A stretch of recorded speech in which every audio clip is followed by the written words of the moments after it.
Right, if you're struggling transferring your training skills over to your game skills, I've got a couple of things to unpack this, okay? Let me know in the comments below if this happens to you, because it happened to me definitely, and it happens to a lot of players. So how do we do it?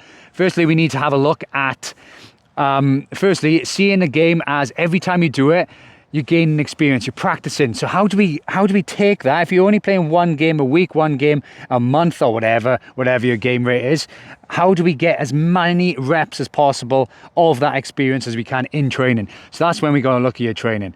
So if you're doing 3v2s, okay, passing, catch passing, under pressure, and your defense is just 50% effort and they're not doing much because you want to focus on being really good at your passing. That's amazing. But at the end of that block of work, say you do 8 minutes of that, do 3 minutes of telling the defense, you are shutting everything down. Attack, you've got to read what the defense are doing and try and break them down. So it gives you an element of attack v defense. Both of them want to win. You need to be competitive in training, so it helps then transfer over to games.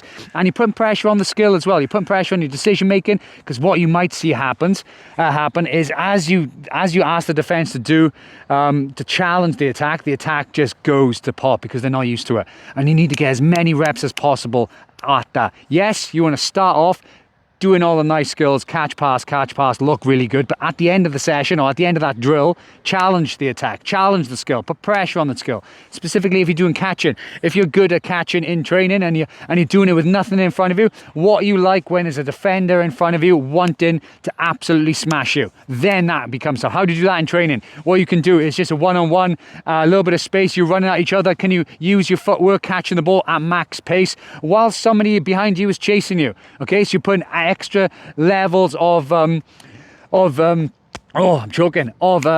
difficulty around you. Okay, so hopefully that helps. Challenge yourself in training, and when you go into games, don't beat yourself up that it hasn't transferred.